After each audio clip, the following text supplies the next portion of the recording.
Assalamualaikum warahmatullahi wabarakatuh. Innal hamdalillah nahmaduhu wa nasta'inuhu wa nastaghfiruh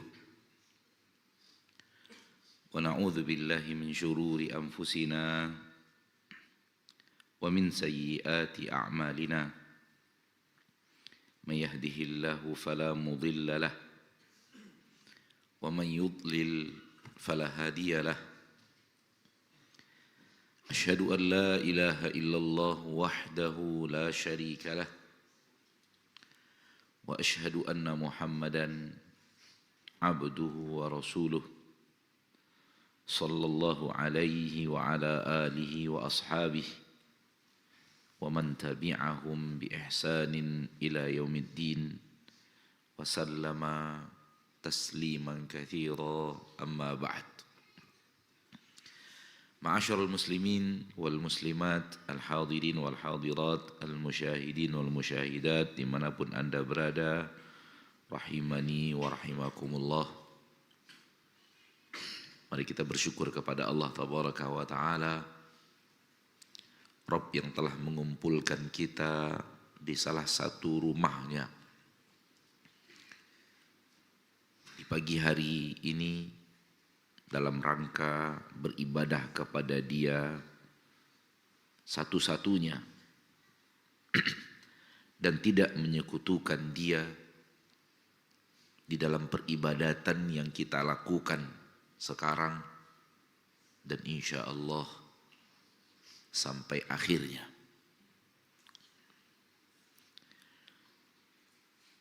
Tauhid saudaraku, tauhid saudariku adalah ketaatan tertinggi di dalam syariat. Oleh karena itu, la ilaha illallah Muhammadun Rasulullah adalah pondasi paling penting lebih daripada salat. Ketika kita mengatakan lebih daripada salat, bukan berarti salat tidak penting. Salat itu penting, sangat penting. Akan tetapi la ilaha illallah lebih penting daripada salat. Apabila seseorang rajin salat, akan tetapi dia melanggar la ilaha illallah, maka salatnya tak ada arti. Tak ada guna salatnya. Apabila yang dia langgar adalah la ilaha illallah. Apabila dia rajin berinfak dan bersedekah, dia salurkan kekayaan yang Allah berikan kepadanya kepada aneka ragam jalan-jalan ketaatan. Dia bangunkan masjid, dia bangunkan asrama yatim piatu, dia bangunkan durur ilmiah, rumah-rumah tempat orang menimba ilmu, pesantrenkah namanya, ma'hadkah namanya, kutabkah namanya, aneka ragam tempat di mana orang bisa menimba ilmu. Ya, santuni orang-orang lemah dan yang lainnya, akan tetapi la ilaha illallahnya dia hancurkan dengan tidak mengesahkan Allah tabaraka wa ta'ala, maka infak yang beraneka ragam itu tak ada artinya.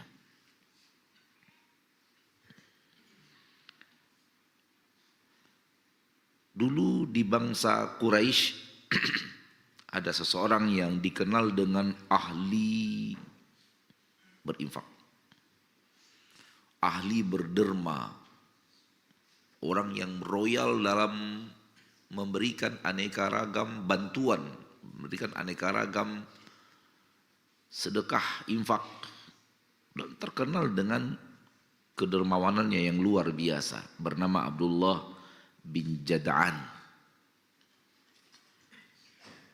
Aisyah radhiyallahu anha bertanya kepada Nabi kita tercinta Muhammad sallallahu alaihi wasallam, ya Rasulullah, Abdullah ibnu Jad'an, Abdullah bin Jad'an ya Rasulullah, orang yang terkenal dengan kedermawanan tiada tara, orang yang terkenal dengan muamalah kepada manusia yang sangat dermawan. Ada apa di akhirat masuk neraka dan tidak ke surga? Kata Rasulullah sallallahu alaihi wasallam, "Li'annahu lam yaqul yauman rabbighfirli yauma tab'atsu ibadak." Wahai Rabbku, karena dia tidak pernah mengatakan satu hari pun, satu kali pun dalam hidupnya, wahai Rabbku. Dia memanggil Allah dengan rububiyah yang berhak diterima oleh Allah, wajib diberikan kepada Allah tabaraka wa taala. Li'annahu lam yaqul yauman, karena satu hari pun dia tidak pernah mengucapkan dalam hidupnya, wahai Rabbku, ampuni aku pada hari di mana engkau membangkitkan hamba-hambamu. Maka ketika kita mengatakan la ilaha illallah lebih penting daripada salat, bukan berarti salat tidak penting. Namun kemuliaan tauhid la ilaha illallah di atas kemuliaan salat. Salat bergantung kepada tauhid. Puasa bergantung kepada tauhid. Infak dan sedekah bergantung kepada tauhid. Umrah dan haji bergantung kepada tauhid. Aneka ragam ketaatan bergantung kepada tauhid. Tanpanya semua amalan itu sirna.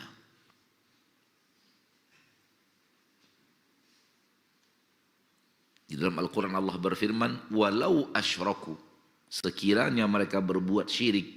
Apa itu syirik? Anda tak lagi bertauhid. Tauhidmu sirna.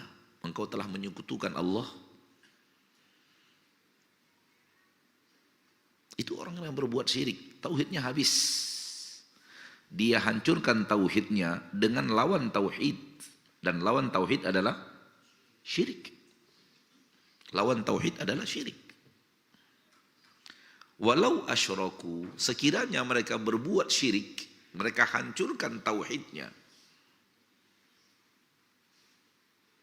Mereka hancurkan kewajiban tertinggi mereka kepada Allah. Mereka hancurkan ibadah yang paling diwajibkan Allah kepada kita hamba-hambanya. Itu yang dia hancurkan, tauhid. Dengan apa dia hancurkan tauhid? Dengan syirik. Walau asyraku, sekiranya mereka berbuat syirik, lahabita anhum ma kanu ya'malun, maka akan hancur dan sirna seluruh apa saja yang mereka amalkan. Habis sholat, habis puasa, habis sholat puluhan tahun, habis puasa puluhan kali, habis haji belasan kali, puluhan kali mungkin sirna. Infak dan sedekah, bangunan masjid, asrama yatim piatu, pesantren yang dia bangun, aneka ragam ketaatan-ketaatan lainnya, baca Qur'annya yang dia khatamkan beratusan kali, tidak ada artinya. Kenapa? Karena hal yang terpenting dia hancurkan yang bernama apa? Bernama apa? Tauhid. Dengan apa? Dengan syirik. Oleh karena itu, kita terlalu takjub sambil keheran-heranan mendengarkan orang-orang yang bicara akhlak, tak bicara tauhid. Bicara sholat, tak bicara tauhid. Bicara zikir, lisannya tak terdengar dia menyuarakan tauhid. Seolah-olah zikir lebih mulia daripada tauhid itu sendiri. Saudaraku, saudariku, baca biografi para nabi dan para rasul, terutama yang ada di dalam Al-Quran. Apa yang membuat umatnya marah kepadanya dan memerangi dakwahnya dan menolak, bahkan ingin menghancurkan nabi itu. Apakah gara-gara ia mengajak umatnya untuk bersedekah, peduli kepada anak yatim, peduli kepada tetangga, ramah kepada manusia? Baca ada apa Nabi Ibrahim dibenci oleh kaumnya, lalu ingin membunuh Nabi Ibrahim. Apa penyebabnya? Karena para nabi dan para rasul mengajak manusia kepada tauhid. Mengajak manusia kepada tauhid. Nas jelas di dalam Al-Quran, bacalah wahai orang-orang yang ingin menjadikan Al-Quran sebagai kitab sucinya, penuntun hidupnya, hudan, bimbingan yang akan membimbingnya ke jalan yang benar. Apa yang membuat para nabi dan para rasul kemudian qama bainahum wa baina ummatihim adawah, terjadi permusuhan antara mereka dan umat-umatnya, umat-umatnya membenci mereka.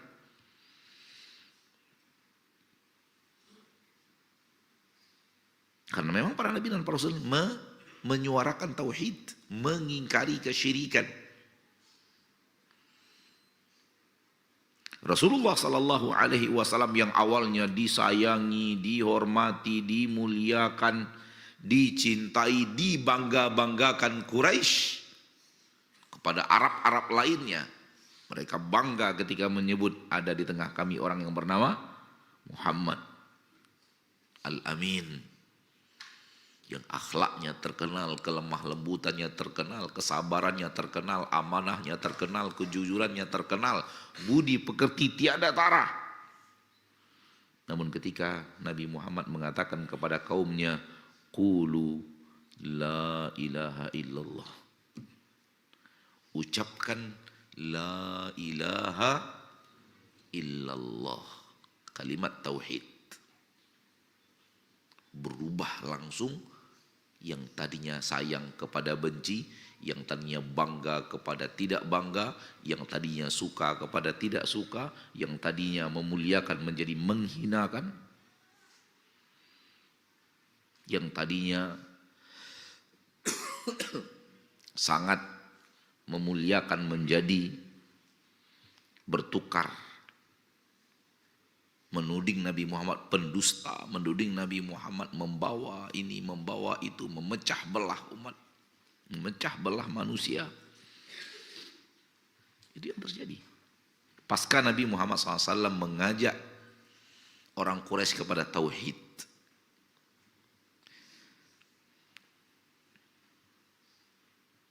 maka tauhid adalah pondasi seluruh aneka ragam ibadah dan ketaatan. Tanpa tauhid, ibadah itu tak ada gunanya. Walau asyraku, apabila mereka berbuat syirik, dan orang yang berbuat syirik berarti tauhidnya hancur. Tauhidnya sirna, dihancurkan oleh perbuatan syirik. La habita anhum ma kanu ya'malun. Dalam ayat lain, la in asyrakta la yahbatanna amaluk. Apabila engkau berbuat syirik, la yahbatanna, sungguh benar-benar akan sirna, habis, musnah, tak ada gunanya. Amaluka, amalmu sebanyak apapun.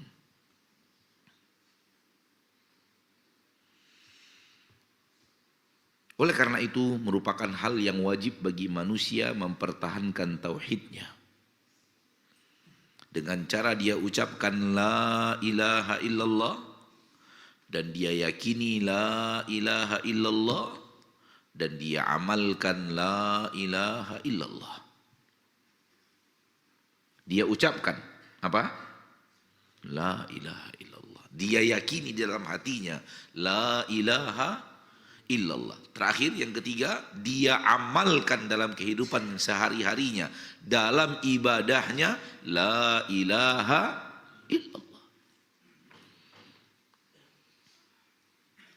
Ketika Nabi kita tercinta sallallahu alaihi wasallam menyuruh orang-orang Quraisy, qulu la ilaha illallah, ucapkan la ilaha illallah, itu bukan sekedar ucapkan selesai.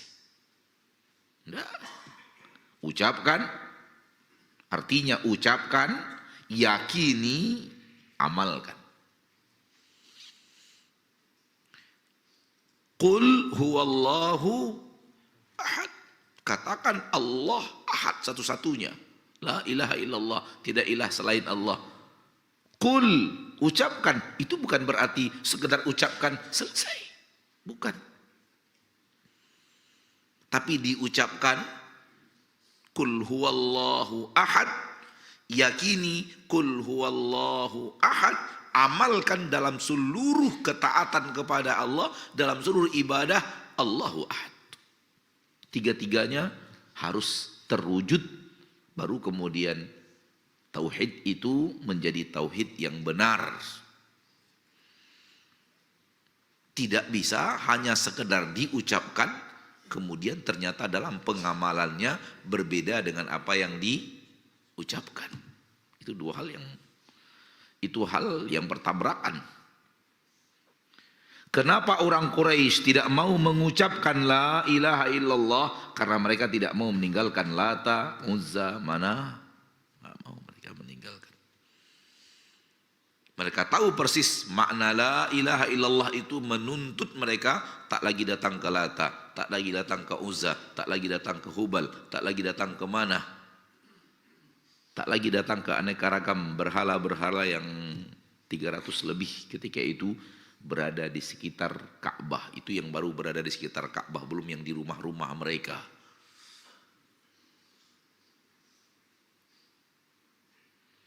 Itu semua harus dihancurkan. Hanya kepada Allah satu-satunya. Aja'alal alihata ilahan wahida. Wow. Ilah kita terlalu banyak. Yang di depan Ka'bah saja lebih 300. Muhammad mau mencampakkan semuanya. Cukup satu saja. Jadikan semua ini satu saja. Ilahan wahidah. La ilaha illallah. Ini dia tauhid. Inna hadha la syai'un ujab. Ini sesuatu yang sangat aneh. Ini sesuatu yang sangat enggak masuk logika. Ilah yang banyak ini mau dicampakkan semuanya. Hati mereka sudah kadung tergantung kepada Lata, memohon perlindungan kepada Lata, memohon berkah kepada Lata, memohon berkah kepada Lata, memohon kepada Lata, demikian juga kepada Uzza, kemudian juga kepada berhala-berhala lainnya yang diibadati selain Allah. Maka di dalam agama kita, apa yang diucapkan harus diyakini dan harus diamalkan. Telah lahir generasi, telah datang generasi di zaman kita sekarang yang apa yang diucapkan berbeda dengan apa yang diamalkan. Yang diucapkan la ilaha illallah, di antara amalnya hal yang dia adalah lawan la ilaha illallah. Bertabrakan yang diucapkan dengan yang diamalkan. Kalau itu terjadi, maka yang terwujud adalah firman Allah yang tadi kita bacakan. Walau asyraku lahabita anhum maka kanu ya'malun. La in asyrakta la yahbatanna amaluk. Kalau engkau kerjakan syirik, walaupun engkau ucapkan la ilaha illallah, tapi syirik engkau kerjakan, maka hapus amalmu. Dan siapa di antara kita yang mau amal kita dihapus oleh Allah? Wallahi saya tidak mau untuk diri saya. Dan saya juga tidak mau itu untuk orang-orang yang saya cintai. Dan saya harus dakwahkan itu agar kaum muslimin tahu bahwa apabila mereka berbuat syirik, hapus seluruh amalnya. Hapus seluruh amalnya. Tak berguna sholat, tak berguna puasa, tak berguna haji, tak berguna aneka ragam infak dan sedekah yang telah mereka lakukan, tak berguna apabila mereka terjerumus ke dalam perbuatan syirik. Oleh karena itu kita ingatkan, hai kaum muslimin, saudaraku, saudariku, hai kaum muslimat, tinggalkan perbuatan syirik. Engkau jadikan selain Allah seperti Allah. Itu dia syirik. Engkau jadikan selain Allah seperti Allah. Sehingga engkau minta kepadanya rezeki. Engkau minta kepadanya kesembuhan. Engkau minta kepadanya tanamanmu mendatangkan hasil. Engkau datang kepadanya meminta agar anak anakmu yang sudah bertahun-tahun sakit disembuhkan oleh dia. Apakah itu air, apakah itu cincin, apakah itu batu, apakah itu keris, apakah itu dukun, apakah itu.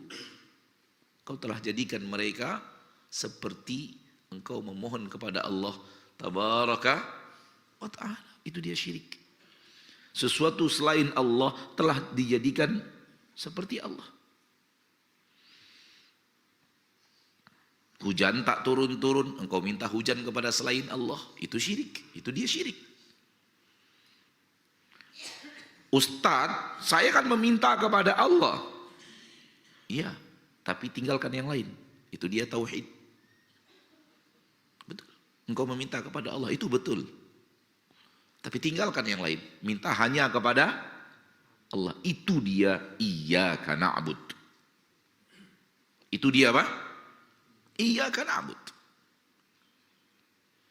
Setiap hari kita baca, setiap hari kita dengarkan iyyaka na'bud.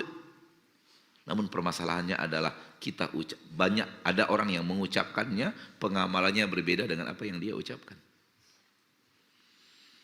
Iyyaka na'bud menyuruh Anda, saudaraku, saudariku kaum muslimin. Iyyaka na'bud menyuruh kita, saudaraku, saudariku kaum muslimin, saya dan Anda semua, kita tak boleh selain Allah dijadikan seperti kita berbuat kepada Allah. Tidak boleh.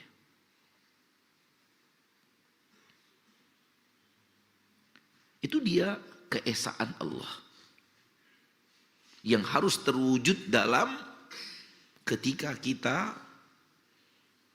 bermuamalah kepada Allah.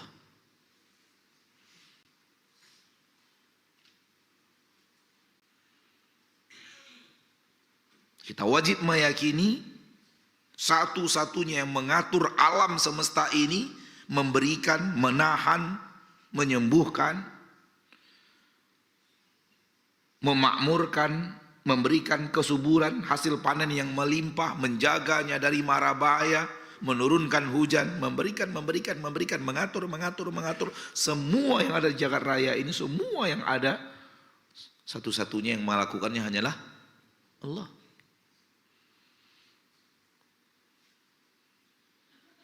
Oleh karena itu, kewajiban kita memintanya satu-satunya kepada yang mengatur satu-satunya.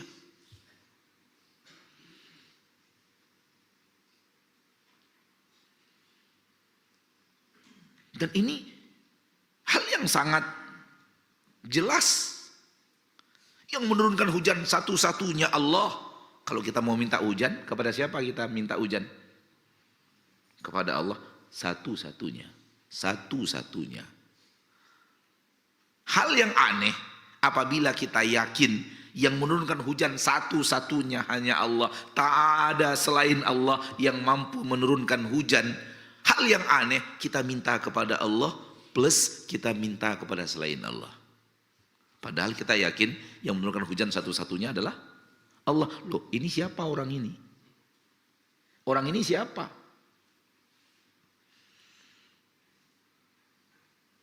Kalau bahasa saudara kita di seberang, iki sopo iki? Iki sopo? Kok ada selain Allah yang Anda minta kepadanya? Padahal Anda yakin satu-satunya yang bisa menurunkan adalah, lalu ini siapa?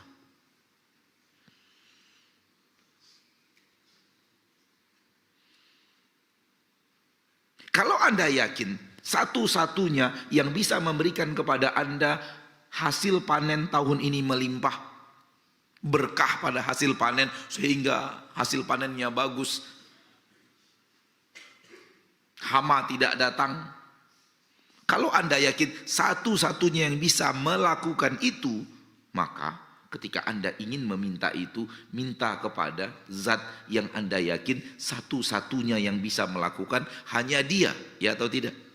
Hal yang aneh kalau ada yang lain.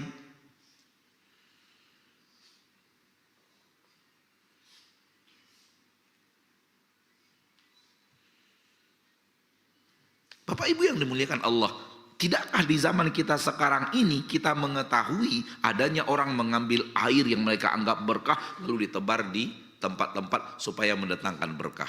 Tidakkah kita mengetahui di zaman kita sekarang ini adanya orang-orang yang mengambil pasir di suatu tempat yang dianggap penuh berkah lalu ditebar-tebar-tebar, bahkan kotoran sapi, kotoran kerbau yang dianggap penuh berkah sehingga diambil, diletakkan dengan penuh keyakinan ini akan mendatangkan berkah.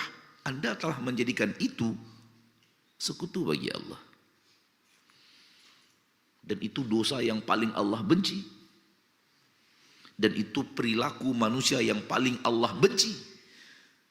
Sehingga saking bencinya Allah itu Allah ancam dengan Allah tak masukkan surga.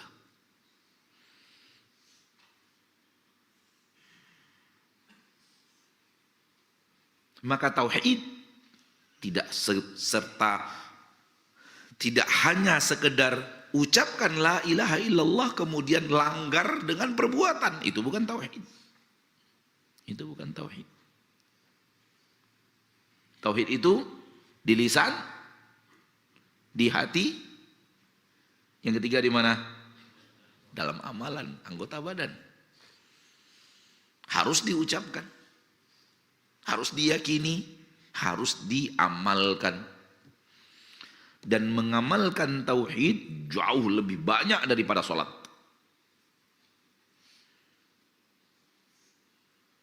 Mengamalkan tauhid jauh lebih sering daripada sholat. Karena setiap ibadah membutuhkan tauhid. Hanya kepada Allah satu-satunya. Hanya kepada Allah satu-satunya. Dan menjauhkan ibadah itu kepada selain Allah. Menjauhkannya dari selain Allah. Kenapa? Hanya kepada Allah satu-satunya.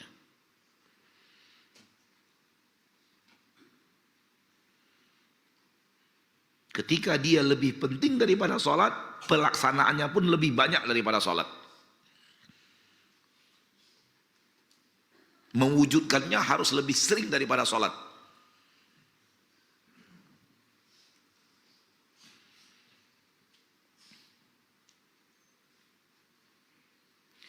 Allah tabaraka wa ta'ala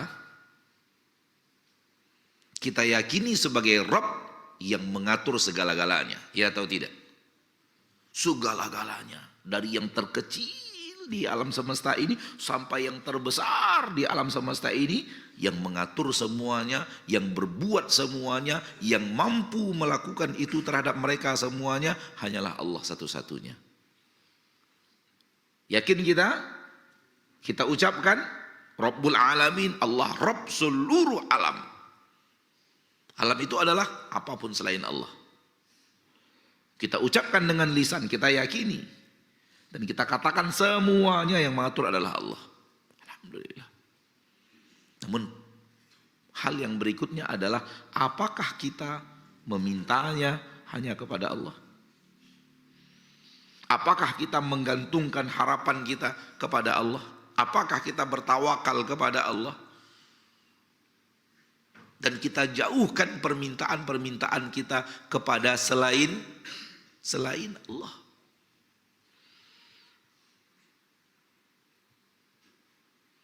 Itu dia yang harus kita perjuangkan, mengesahkan Allah di dalam rububiyah, mengesahkan Allah di dalam uluhiyah. Rububiyah adalah Allah yang melakukannya kepada kita, uluhiyah di dalam perbuatan kita kepada Allah.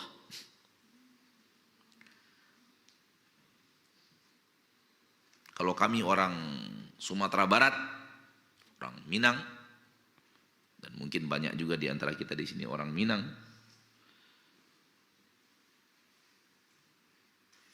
kita menyebutnya baliak batimba. Allah yang melakukan, maka kita kepada Allah satu-satunya. Allah yang melakukan, maka kita memintanya hanya kepada Allah juga. Hanya Allah satu-satunya yang melakukan, maka permintaan kita satu-satunya hanya kepada Allah. Allah yang melakukan, maka kita mintanya kepada Allah. Allah yang mengerjakan, maka kita minta satu-satunya hanya kepada Allah, karena Dia satu-satunya yang bisa melakukan, selain Allah nggak boleh. Maka permintaan manusia kepada dukun, permintaan manusia kepada keris, permintaan manusia kepada jimat, permintaan manusia kepada enggak Ustadz, enggak Ustadz salah, kami mintanya kepada Allah tapi pakai ini, gitu loh. Kita mengatakan itu hanya lebih kepada alasan. Lebih kepada apa? Alasan, permintaannya kepada selain Allah. Kenapa? Kalau Anda tidak ada keyakinan barang itu sakti, Anda tidak akan datang kepada barang itu. Kalau Anda tidak punya keyakinan orang itu orang sakti, Anda tidak akan meminta kepadanya. Seperti saya tidak akan meminta sekarang ini kepada tutup gelas ini. Saya tidak akan meminta sesuatu kepada tutup gelas ini. Kenapa? Saya meyakininya, ya tutup gelas cuman besi begini doang. Untuk apa saya meminta rezeki ke? Lalu kenapa keris itu berbeda dengan yang ini? Kenapa keris, apa namanya, keris sakti, keris keramat, keris apa lagi? Apa istilah-istilah yang digunakan kepada barang-barang seperti itu? Sakti, keramat, pusaka, betuah, apa lagi? Tak sembarang keris. Keris peninggalan apa? Raja-raja, keris. Apabila saya memandang keris itu sama dengan saya memandang tutup gelas sekarang ini, ada apa? Wahai tutup gelas, saya mau pergi safar. Saya gosok-gosok. Supaya apa? Supaya perjalanan saya aman. Kenapa ke tutup gelas? Enggak, ke keris iya.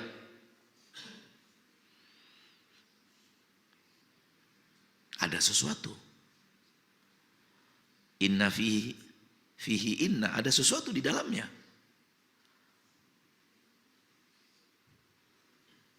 Kalau Anda yakin bahwa keris itu sama dengan meja sekarang ini, orang berakal mana apabila dia mau pergi melaut, dia minta penjagaan kepada meja ini?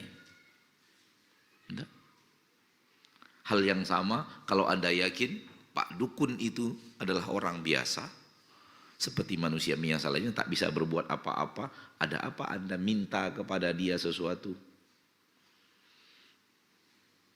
Oleh karena itu perkataan, saya minta kepada Allah, tapi melalui mereka, itu hanya lebih kepada alasan. Anda telah meyakini orang itu mampu, bisa. Anda telah meyakini keris itu mampu, bisa. Anda telah meyakini cincin itu mampu, bisa. Ini bukan sembarang cincin, tapi cincin yang bisa melapangkan rezeki. Melapangkan rezeki. Bukankah Allah yang melapangkan rezeki satu-satunya? Lalu ada apa dengan cincin? Cincin kok masuk? Bukankah Allah yang satu-satunya bisa membuat toko kita laris? Kita yakin gak itu? Bahwa yang bisa membuat toko kita laris satu-satunya adalah Allah. Ada apa dengan jimat? Kenapa digantung-gantung di toko? Kenapa ditempel-tempel? Kenapa diletakkan di kotak duit?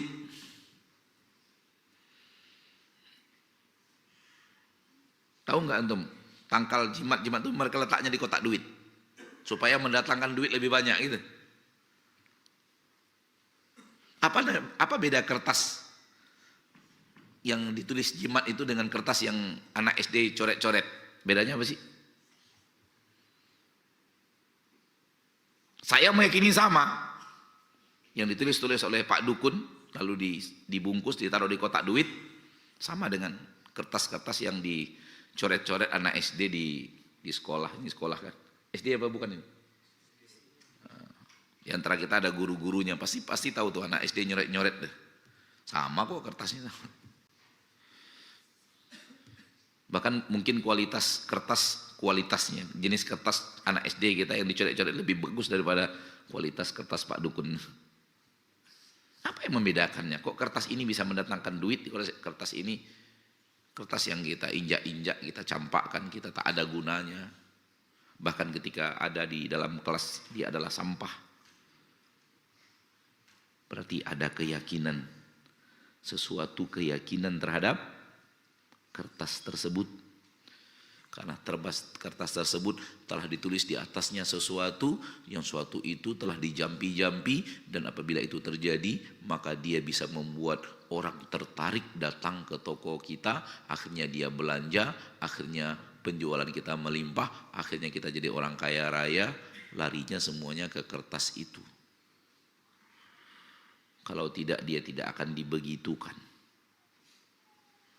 Maka ketika Anda mengatakan, kami mintanya hanya kepada Allah, Anda salah Ustadz, kami tidak menyekutukan Allah. Itu dia penyekutuan. Kami tidak berbuat syirik Ustadz, itu dia kesyirikan.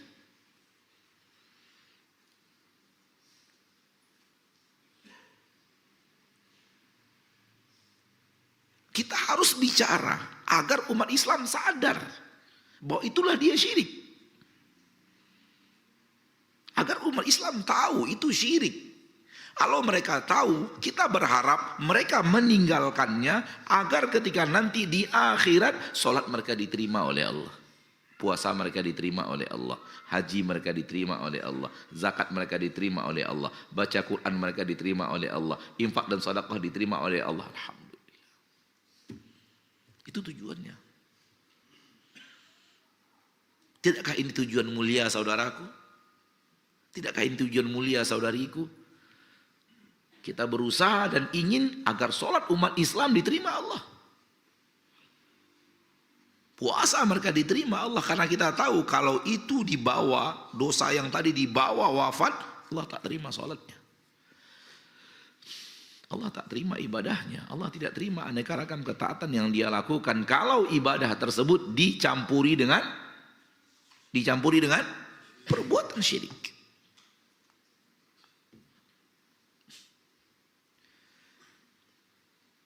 Antum mensyirik-syirikkan orang? Bukan, kita tidak mensyirik-syirikkan orang. Kita ingin orang tahu apa itu syirik agar mereka menjauhi syirik. Justru yang kita lakukan insya Allah adalah, Allah sebagai saksi atas apa yang ada di dalam hati, yang kita lakukan adalah memberikan kepada manusia ilmu bahwa yang mana yang syirik, agar mereka terhindar dari yang namanya syirik. Mereka menjauh ketika mereka tahu itu ternyata adalah syirik. Itu yang kita inginkan. Hal yang sama kalau dosa itu adalah dosa kufur, kita terangkan ini dosa kufur. Yang kita inginkan adalah umat Islam tahu bahwa itu adalah dosa kufur, agar mereka menghindar dari dosa itu, menghadap Allah tanpa dosa kufur. Itu yang kita inginkan. Itu yang menjadi tujuan. Anda ini mengkafir-kafirkan orang, nyebut-nyebut ini amalan kufur, amalan kufur. Bukan mengkafirkan. Ingin umat Islam tahu itu perbuatan kufur yang harus dihindari, karena sesungguhnya kalau itu dilakukan lalu menghadap Allah, bisa saja yang terjadi adalah hal yang tidak diinginkan. Salat puluhan tahun tak diterima, zakat berkali-kali tak diterima, puasa berpuluhan kali tak diterima, baca Al-Qurannya khotam puluhan kali tak diterima, karena telah tercampur dengan perbuatan kufur yang Anda tidak taubat kepada Allah sebelum wafat.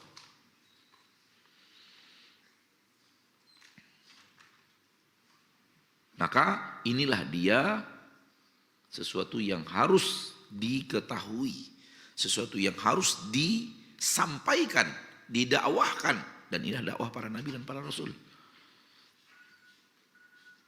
Ketika Nabi Muhammad SAW menyuruh mereka meninggalkan selain Allah hanya kepada Allah satu-satunya. Aja'alal alihata ilahan wahida. Muhammad ingin menjadikan ilah-ilah yang banyak ini, permintaan kepada selain Allah yang berbanyak ini, semuanya mau disirnakan, dihabiskan, cukup dengan ilah yang satu, la ilaha illallah. Inna adalah syai'un ujab. Ini sesuatu yang sangat aneh. Nabi Yusuf di dalam penjara mendakwahkan kepada orang yang ada di penjara, a'arbabun mutafarriquna khairun amillahul wahidul qahar. Apakah ilah-ilah yang banyak, rob-rob yang bervariasi, mutafarriqunya banyak, sana sini banyak, ada rob lain, di sini robnya lain, di sini rob lain, di sini ilahnya lain, di sini ilahnya lain. Apakah yang banyak-banyak itu, berbeda-beda itu, satu negeri lain yang disembah, satu lagi lain yang disembah, satu negeri lain yang lain lagi yang disembah, banyak, terlalu banyak, bervariasi. A'arbabun mutafarriquna khairun, apakah itu yang lebih baik? Amillahul wahid, atau Allah yang wahid esa.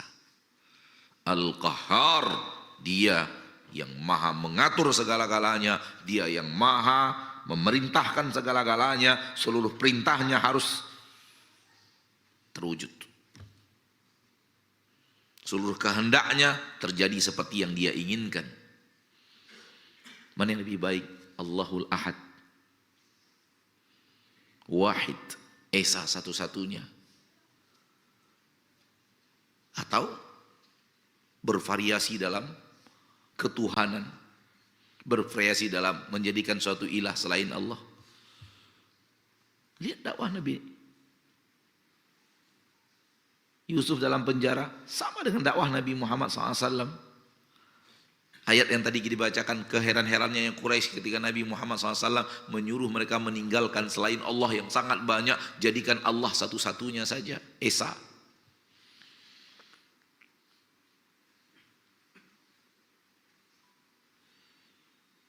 Maka ketika kita meyakini la ilaha illallah, ketika kita mengucapkan la ilaha illallah, harus diamalkan la ilaha illallah itu. Dia tidak cukup dengan hanya murni pengucapan, wahai umat Islam, wahai kaum muslimin, wahai orang-orang yang saya cintai. Tidak cukup dengan hanya ucapkan la ilaha illallah selesai. Tapi la ilaha illallah harus diamalkan, harus diwujudkan dalam peribadatan. Bagaimana cara mewujudkannya? Iyyaka na'bud. Hanya kepadamu satu-satunya ya Allah. Adatul hasri wal qasri, kata para ulama tentang iyyaka. Tufidul hasr wal qasr.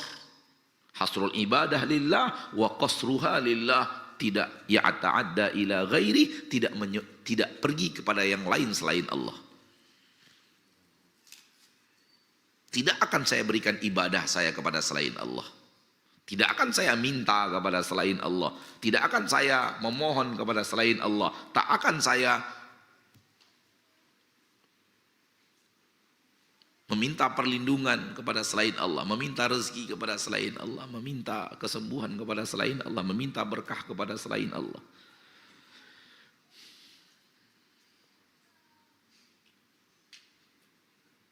Jadikan Allah ahad, satu-satunya. Sebagaimana kita meyakini Allah satu-satunya yang melakukan semuanya kepada hamba-hambanya, maka semua hamba-hambanya wajib meminta satu-satunya hanya kepada Allah.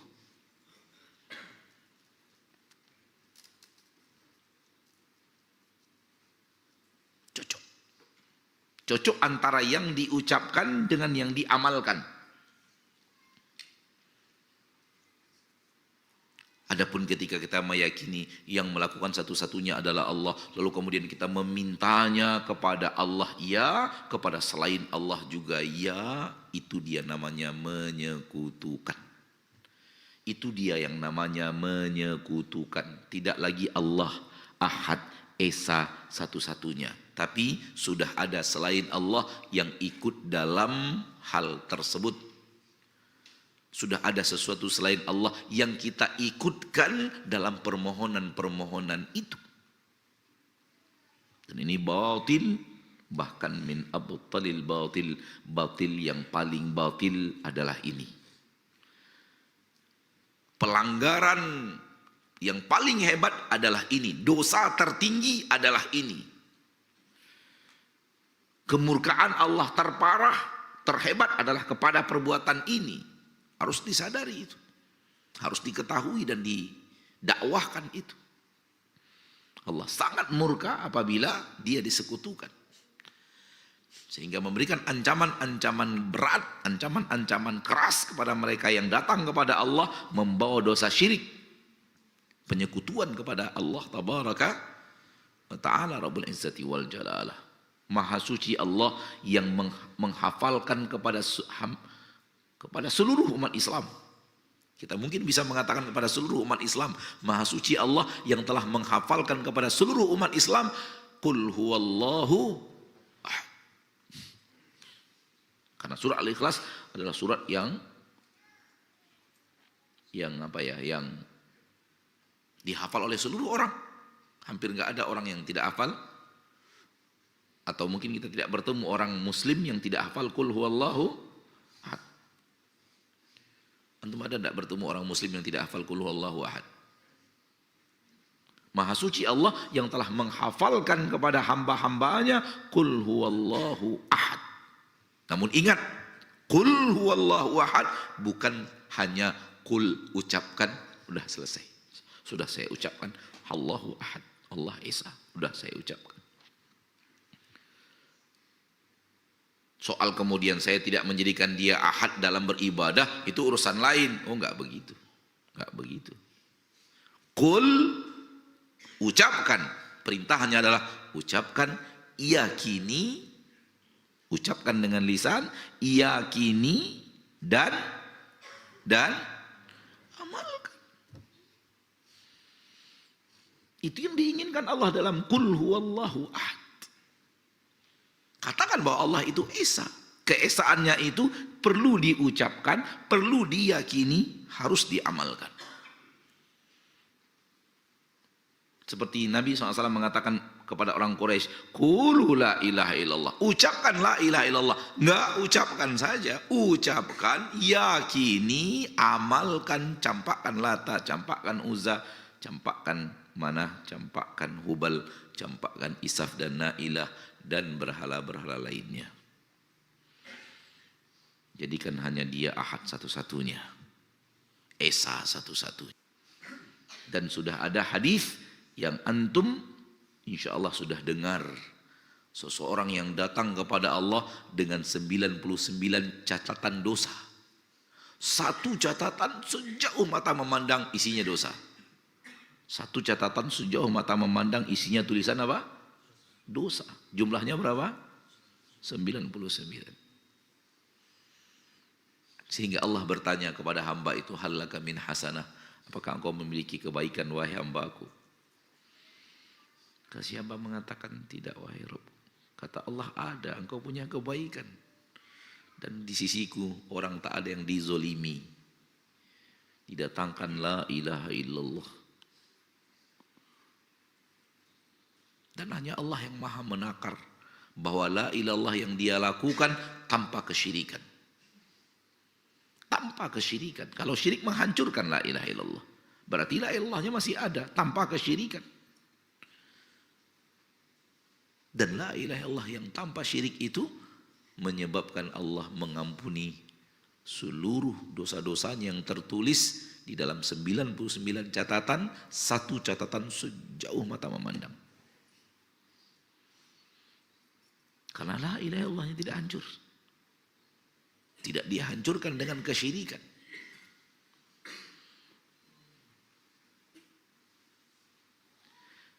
Ma'asyarul muslimin, ma'asyarul muslimat, ada keinginan untuk masuk ke dalam kitab, tapi karena satu dan lain hal anak urungkan niat masuk dalam bahasan kitab.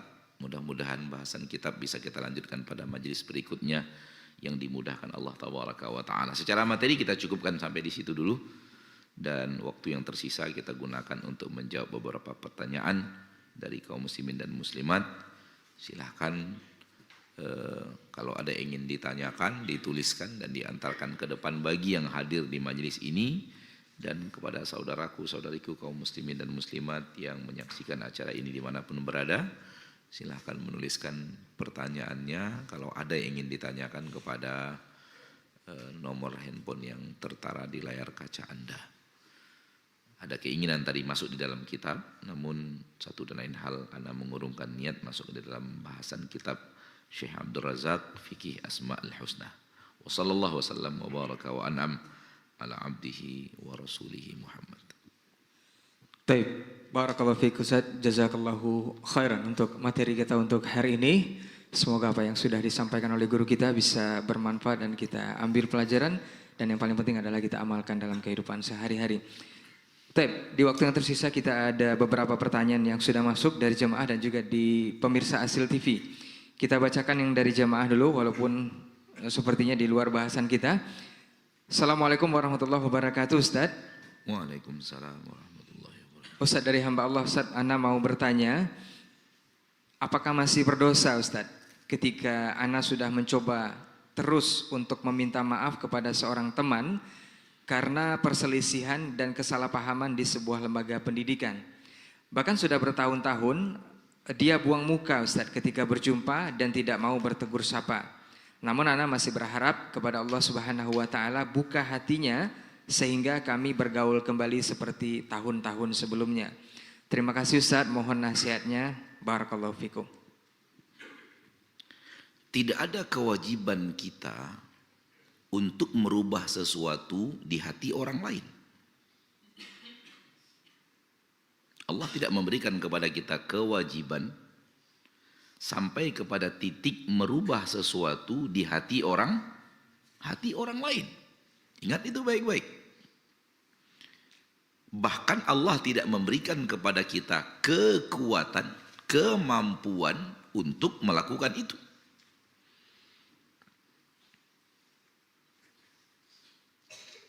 Nabi Muhammad SAW tidak bisa masuk ke dalam hati pamannya Abu Lahab untuk kembali menjadikan Abu Lahab itu sayang kepadanya seperti sayangnya kepada Nabi SAW sebelum Nabi menyuarakan dakwah. Tidak bisa Nabi merubah isi hati Abu Lahab yang awalnya sangat mencintai, bangga, bahagia, petantang, petenteng punya ponaan seperti Muhammad, berubah menjadi benci luar biasa, bahkan terus terang memusuhi, dan tak ada orang yang berani mencaci memaki Nabi di depan orang lain lebih daripada Abu Lahab. Karena kalau yang mencaci Nabi dari suku lain, mereka berhati-hati. Ada orang Bani Hashim lain yang akan marah dan benci, walaupun Bani Hashim itu tak di atas agama Nabi Muhammad, tapi kalau Nabi Muhammad dicaci dan dimaki, dia akan bela, sama-sama Bani Hashim. Tapi kalau Abu Lahab yang mencela Nabi, tak ada Bani Hashim yang berani melarang. Abu Lahab ya petinggi Bani Hashim juga, paman Nabi sendiri. Sehingga Abu Lahab petantang petenteng mencaci maki Nabi SAW di depan orang lain. Dan dia bebas melakukannya menurut dia. Saya pamannya, saya Bani Hashim, saya petinggi Bani Hashim. Bani Hashim yang lain gak bisa ngomong. Dan bani-bani lain yang benci kepada Nabi Muhammad bahagia dengan cacian makian Abu Lahab kepada Nabi kita tercinta SAW. Artinya kamu mewakili kami dalam mencaci Muhammad. Nabi tak ada kemampuan untuk masuk ke dalam hati pamannya Abu Lahab untuk menjadikan hati yang dulu pernah mencintainya, pernah bahagia, punya ponaan seperti Nabi SAW. Tidak bisa. Nabi tidak punya kemampuan untuk sampai akhir hayatnya wafat di atas hati yang membenci Nabi. Jadi kaedahnya adalah kita tidak bisa masuk ke hati orang agar mewujudkan apa? Perubahan di hati orang lain. Coba lihat ketika tadi pertanyaannya, supaya orang itu bisa mau kembali bersahabat. Itu sudah hati itu. Oleh karena itu kewajiban Anda tak sampai ke sana. Kewajiban Anda adalah minta maaf. Kalau Anda memang salah, ucapkan permintaan maaf. Sambil mengucapkan permintaan maaf, berikan hadiah kepadanya. Sampai di situ. Soal hatinya masih benci dan semacam, tidak ada urusan dengan kita. Kita telah melakukan kewajiban kita maaf, minta maaf ketika kita berbuat salah. Dan alhamdulillah kalau kita lihat dari tadi pertanyaannya sepertinya sudah diulang-ulang permintaan maaf itu. Sudah berkali-kali diucapkan. Tapi orang tersebut masih saja buang muka, masih saja tidak mau menyapa, masih saja.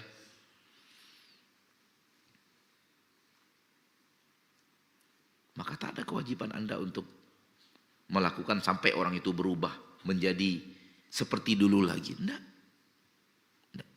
Kewajiban Anda minta maaf sudah Anda lakukan. Anda sudah mengulang-ulangnya, alhamdulillah.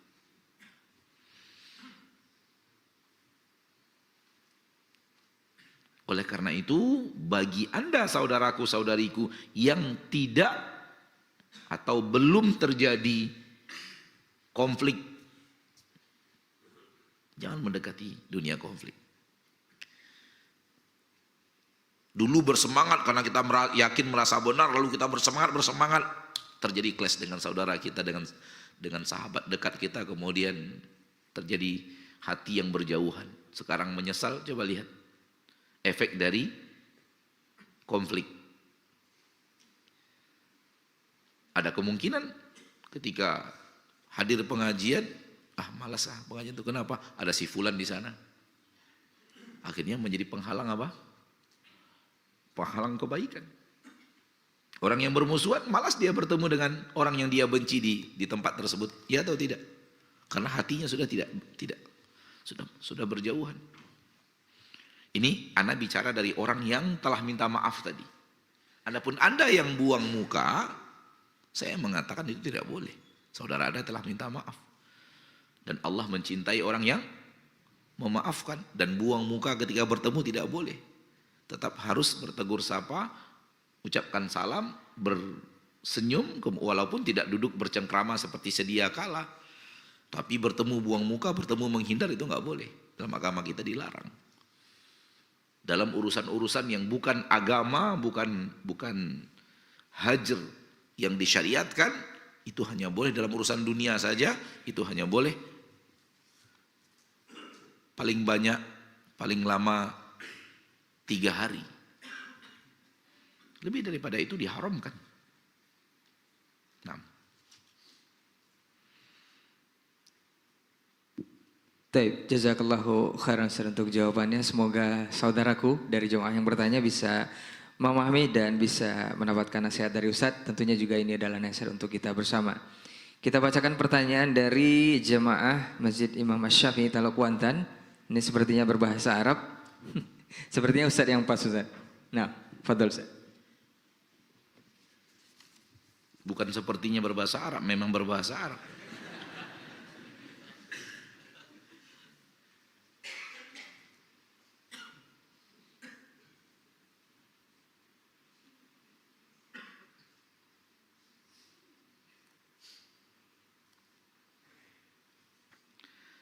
هل يجوز لشخص لا يستطيع اللغة العربية أن يصبح داعية أو أستاذا أو خاطبا؟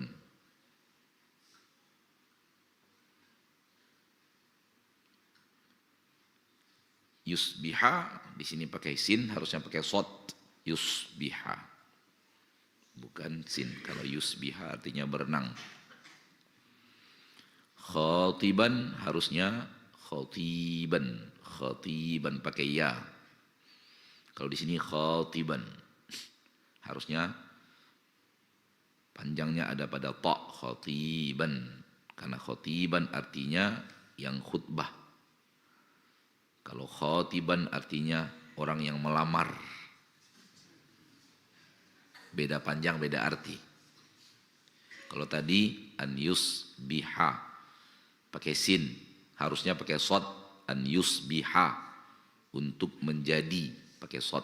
Kalau ini an yusbiha untuk berenang. Ini sekedar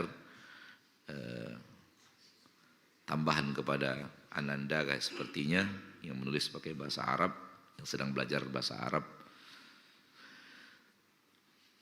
Karena tadi malam juga Ana menemukan tulisan berbahasa Arab dan menyebut di situ kami dari santri. Jazakallahu khairan, sudah bagus, pertanyaannya sudah bagus, namun perlu Ustadz sampaikan, mudah-mudahan bermanfaat. Yusbih pakai sod, khotib, ya-nya yang panjang, to-nya yang pakai ya. Khotib artinya khutbah. Kalau khotib artinya seseorang yang datang melamar seorang wanita. Hal yajuzu li syakhsin, apakah boleh bagi seseorang la yastati'ul lughatal arabiyyah, dia tidak pandai berbahasa Arab, an yusbiha, untuk menjadi da'iyatan, seorang dai, au ustadan, seorang ustad, au khatiban, atau seorang khatib.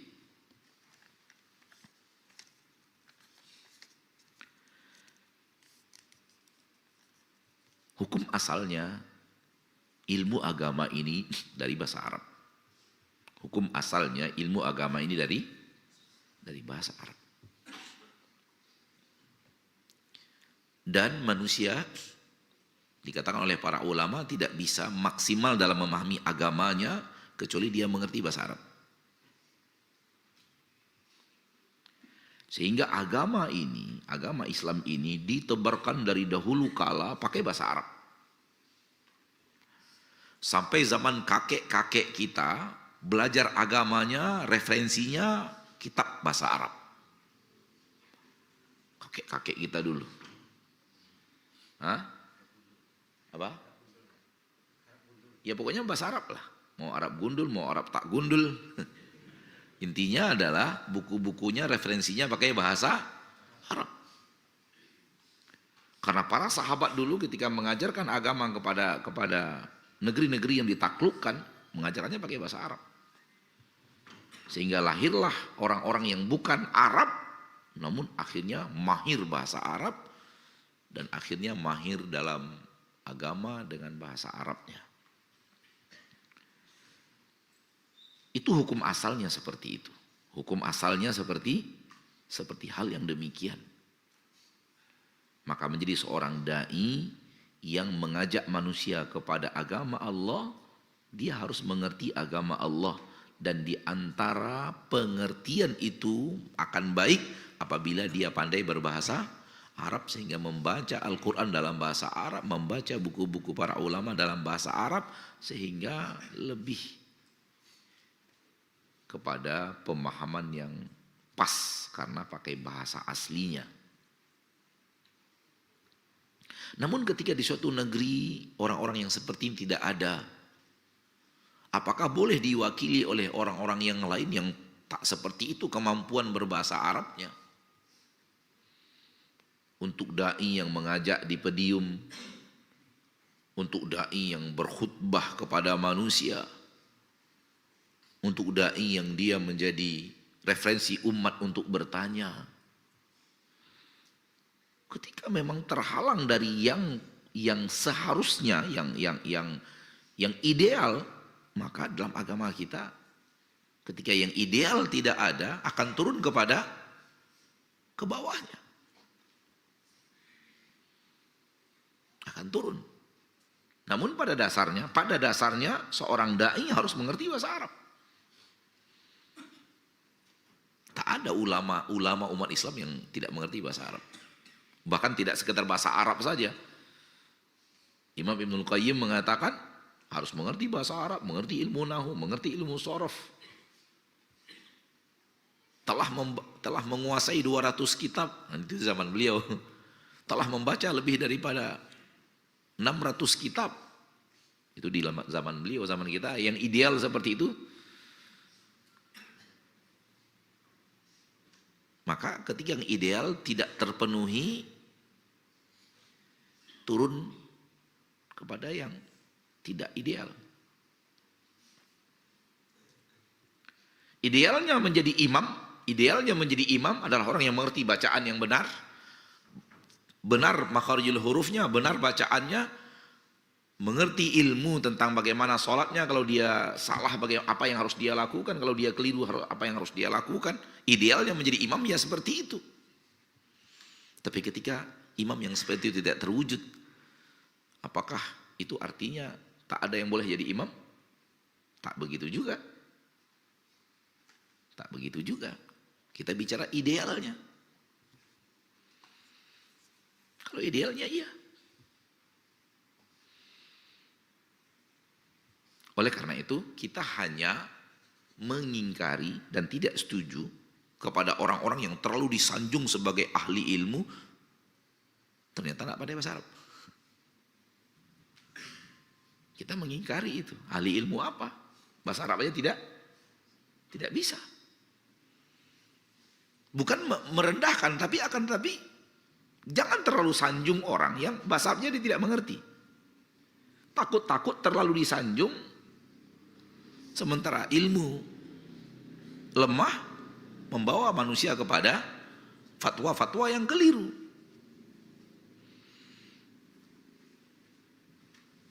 Dan tidak jaminan juga pandai berbahasa Arab itu artinya pemahamannya lurus. Tapi tidak pandai berbahasa Arab akan lebih gampang terjerumus ke dalam pemahaman yang salah.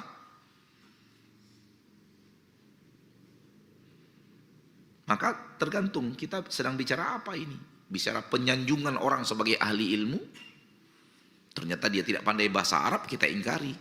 Ahli ilmu apa? Bahasa Arabnya tak pandai. Tak ada ulama yang tidak pandai berbahasa Arab.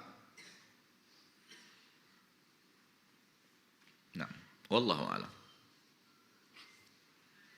Baik, jazakallahu khairan untuk jawabannya. Semoga yang bertanya bisa paham dari jawaban Ustadz. Kita lanjut ke pertanyaan dari pemirsa Hasil TV, dan insya Allah ini sesuai dengan bahasan yang disampaikan oleh guru kita tadi.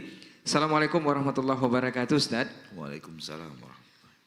Ustadz, anak ketika pindah ke rumah yang baru itu dinasehatkan atau diingatkan oleh ibu anak untuk bawa 3 hal, Ustadz. Yang pertama garam, yang kedua sapu, yang ketiga air. Tapi anak tidak garam, sapu dan air, Ustadz. Beliau mengatakan garam adalah untuk mengusir roh-roh jahat dan binatang berbisa. Kemudian sapu untuk membersihkan, dan air adalah untuk melancarkan rezeki. Ana tidak meyakini ini dan tidak ana bawa, Ustaz. Tetapi ketika ibu mengecek ke rumah baru dan dia tidak menemukan ini, dia jadi marah, Ustaz. Apakah sikap ana kepada ibu adalah bentuk durhaka, dan apakah hal yang tidak ana bawa tadi sudah benar, Ustaz? Jazakallahu khairan. Innamat ta'atu fil ma'ruf. Ketaatan kepada orang tua, kepada guru, kepada ustadz, kepada siapapun dari orang-orang yang kita harus taati, wajib taatnya itu hanya dalam perkara-perkara yang sesuai dengan syariat. Wajib taatnya hanya kepada perkara-perkara yang ma'ruf, yang dalam agama kita diakui sebagai syariat, sebagai kebaikan. Innama ta'atu fil ma'ruf. Taatnya kita kepada orang tua kita dalam hal-hal itu saja. Apabila perintah orang tua kita sudah tidak lagi hal yang ma'ruf, fala yajibut ta'ah. Fala tajibut ta'ah. Maka tidak wajib untuk taat. Tidak wajib untuk taat. Maka Anda ketika diperintahkan hal yang tidak ma'ruf, hal yang salah secara syariat, roh jahat takut kepada garam. Takut apa dia kepada garam? Kalau dia takut kepada garam, dia tidak akan masuk ke rumah orang-orang musyrik. Yang di dalam rumah orang musyrik juga ada garam. Hewan berbisa takut kepada garam. Sejauh yang Anda tahu, para pawang ular sudah mengatakan ular tidak takut kepada garam. Dan mereka buktikan sendiri. Lemparkan garam, diletakkan ular lewat aja. Ya, sejauh yang Anda tahu seperti itu. Harus dibawa, diletakkan agar terhindar dari ini, dari ini. Semua yang menjaga kita adalah Allah. Maka minta penjagaan satu-satunya hanya kepada Allah. Tidak kepada benda-benda. Tidak kepada benda-benda. Ini yang namanya khurafat. Sebuah keyakinan yang diyakini bahkan sampai diamalkan tidak ada keterangannya. Keterangannya itu hanya kata orang, begitu kata nenek saya dulu, begitu kata ibu saya dulu, itu yang saya katakan kepada Anda, sehingga beredarlah dari mulut ke mulut, tidak ada dalil yang menerangkannya, maka ini tidak boleh. Kalau dikerjakan murni dalam bentuk ikhtiar, jatuhnya kepada syirik kecil. Tapi kalau dikerjakan karena penuh keyakinan bahwa air itu yang bisa menolak mara bahaya, benda itu yang bisa menolak keburukan-keburukan, itu sudah jatuh kepada syirik besar. Hati-hati.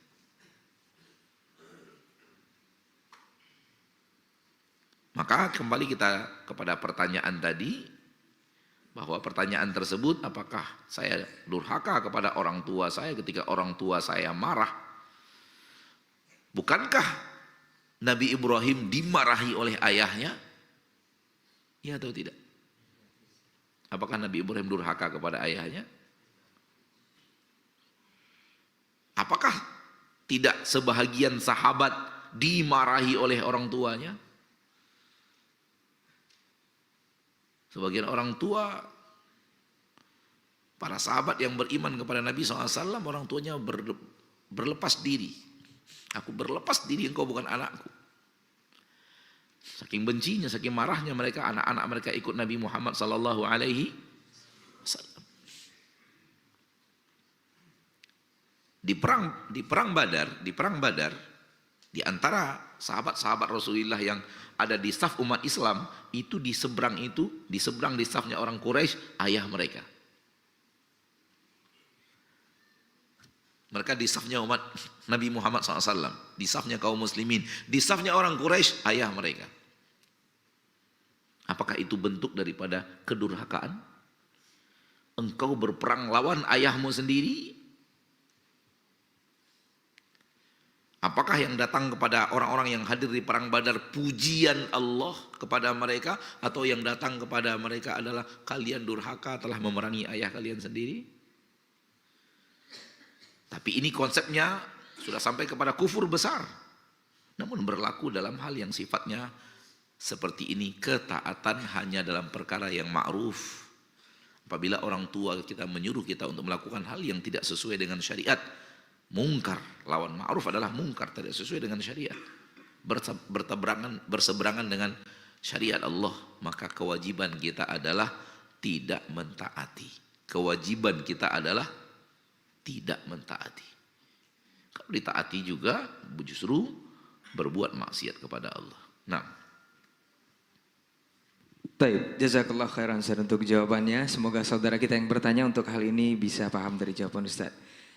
Ini pertanyaan terakhir sepertinya Ustaz. Fadal. Masih senada sepertinya. Assalamualaikum dari hamba Allah di Bandung Ustaz.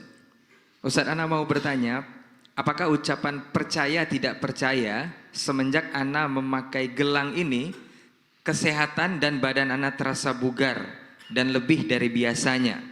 Sebenarnya dalam hati tidak meyakini, tetapi setiap memakai gelang ini, itu yang terjadi. Apakah ini termasuk ada kesyirikan Ustaz? Jazakallahu khairan. Bahaya ini.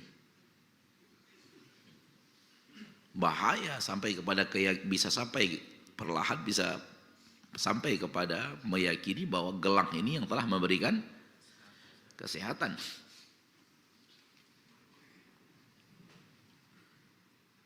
Dan sejauh yang ana tahu, tidak ada gelang yang dia adalah obat. Bahkan gelang-gelang yang ada batu-batunya yang diiklankan dulu ketika ditempelkan di badan bisa mempengaruhi aliran darah, dilakukan di Jeddah, di kota Jeddah, laboratoriumnya, apakah untuk pembuktian apakah itu memang batu-batu seperti itu ada fungsi untuk melancarkan peredaran darah, ternyata tidak ada. Dan dari dahulu kala kita mengatakan kita ini korban iklan, sehingga beli dengan harga nggak tahu berapa harganya itu. karena Anda tidak tertarik untuk membelinya dari dahulu kala, sehingga tidak tahu harganya, berapa harga satu gelang, berapa harga satu apa namanya, kalung. Semakin besar batunya maka semakin sekian harganya, dengan penuh keyakinan bahwa dia melancarkan peredaran darah sehingga kita sehat, karena inti daripada kesehatan adalah lancarnya darah dan tak terhalangnya peredaran darah. Maka dibuktikan bahwa itu semua dusta. Dan belum lama ini Anda mendapatkan fatwa dari salah seorang ulama, memakainya dengan keyakinan bisa melancarkan darah, syirik kecil. Syirik kecil. Karena fungsinya tidak seperti itu. Oleh karena itu tidak ada gelang yang dia adalah gelang kesehatan. Ya. Kadang-kadang saudaraku, motivasi diri itu memberikan semangat hidup. Dan semangat hidup memberikan kebugaran. Wallahu a'lam. Anda hanya bisa mengatakan mungkin itu yang terjadi. Ada motivasi yang terdapat dari diri Anda, sehingga motivasi itu kuat memberikan semangat hidup yang akhirnya Anda merasa segar. Motivasi dari dalam datang. Bukan karena gelang itu gelang yang memang memberikan apa? Efek kesehatan. Karena sejauh yang kita tahu tidak ada. Sejauh yang kita tahu tidak ada gelang yang fungsi seperti itu. Yang dia berfungsi sebagai obat. Sehingga dengan itu Allah mendatangkan kesehatan kepada kita. Maka hindari bahaya. Hindari bahaya kalau Anda peduli kepada akidah Anda, maka menurut Ana jauhkan diri Anda daripada gelang tersebut, supaya iblis tidak punya, syaitan tidak punya kesempatan untuk menggoda-goda lagi. Kesehatan datang dari Allah satu-satunya. Dan kita disuruh untuk berikhtiar untuk sehat dengan pola makan yang benar, pola istirahat yang benar, menjauhi makanan-makanan yang akan merusak kesehatan kita. Salah satunya bernama gulai tunjang.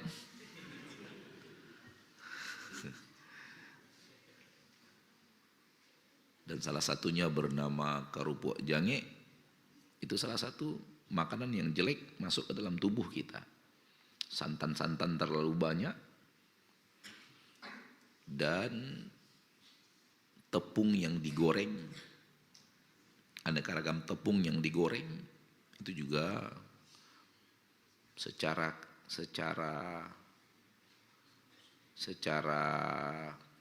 kejadian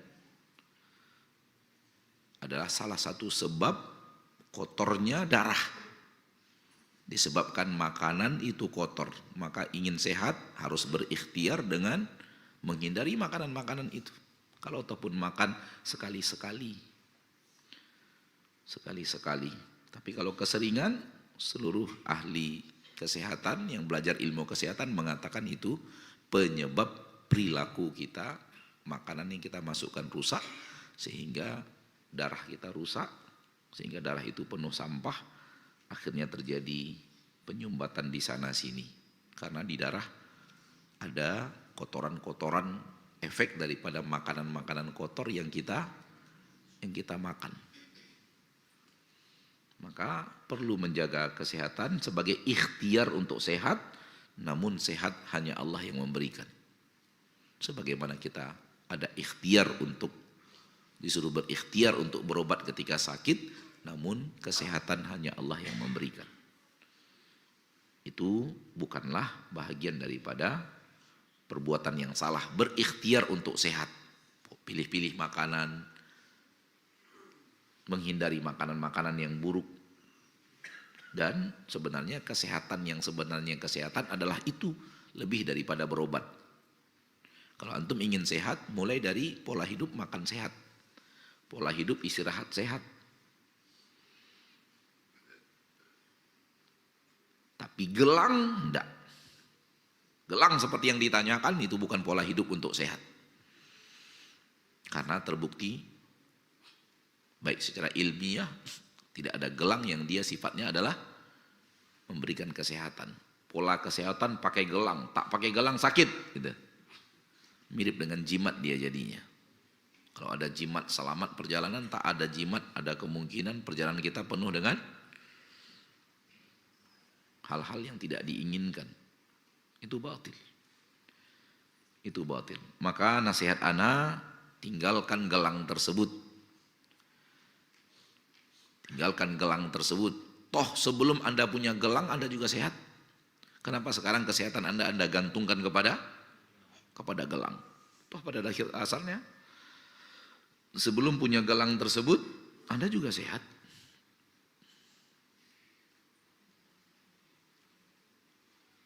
Dan tidak ada yang namanya sesuatu obat atau sesuatu pengaruh kalau bukan sesuatu yang sudah dibuktikan. Hanya percaya tak percaya, percaya tak percaya, percaya tak percaya, namanya aja percaya tak percaya sudah. Tak jelas antara ada dan tiada, bermain di dunia samar-samar. Maka tak bisa seperti itu, tak boleh. Ya. Tapi saya merasa Ustaz, percaya tak percaya saya merasa sehat kalau tinggalkan. Ada kemungkinan motivasi diri Anda terlalu kuat kepada gelang tersebut, takutnya tawakalnya kepada gelang. Na'udzubillahi min dzalik.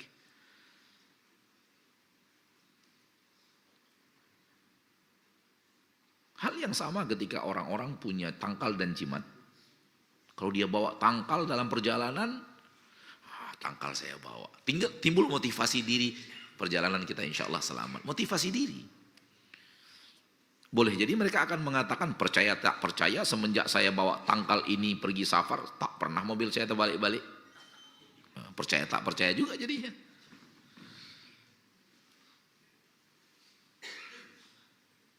Jadi tinggalkan hal-hal yang tidak ada dalil dan tidak ada dalilnya, tidak ada keterangannya, tidak ada bukti ilmiahnya. Bisa dijadikan obat tapi ada bukti ilmiahnya. Seperti daun mint adalah obat batuk misalnya. Percaya tidak percaya, itulah bukti ilmiah. Telah dibuktikan bahwa daun mint punya pengaruh di dalam darah untuk pengobatan penyakit batuk. Atau daun ilalang, apa namanya ilalang ya? Ilalang, akar ilalang. Terbukti secara ilmiah obat apabila kita lagi penyakit ini misalnya. Itu suatu yang sudah dibuktikan secara ilmiah. Memang Allah ciptakan hal tersebut untuk obat. Karena Allah tidak menurunkan penyakit kecuali menurunkan bersamanya obat. Maka disuruh kita berobat, tanya kepada orang yang mengerti obat-obatan. Dan seluruh obat-obatan berasal dari tanaman. Berasal dari tanaman. Walaupun tanaman itu kemudian telah dijadikan pil, dijadikan sirup, tapi asalnya berasal dari tanaman. Dari dulu kala orang berobat, minum obat berikhtiar untuk sehat, dan itu diperintahkan dalam syariat, minum obat-obatan yang sifatnya adalah tanaman itu. Direbus, disaring, diminum, direbus, disaring dan diminum. Nah, sekarang tanaman itu telah dijadikan, diekstrak kemudian dijadikan pil-pil, kapsul-kapsul, dijadikan sirup-sirup. Pada asarnya tanaman itu juga. Maka itulah obat yang Allah turunkan, karena kita disuruh untuk belajar kepada ahlinya dan minta obat, resep obat kepada ahlinya dan meminta kesembuhan kepada Allah. Dan tak ada yang namanya obat itu bentuknya adalah gelang, nggak ada. Wallahu a'lam. Sampai di sini pertemuan kita pada kesempatan yang berbahagia ini. Semoga Allah Jalla wa Ala menjadikan kita hamba-hambanya yang senantiasa berusaha menjaga la ilaha illallah, mempertahankan la ilaha illallah sembari rajin mengucapkan la ilaha illallah sehingga akhir hayat. Amin ya rabbal alamin. Subhanakallahumma wa bihamdik, asyhadu an la ilaha illa anta, astaghfiruka wa atubu ilaik.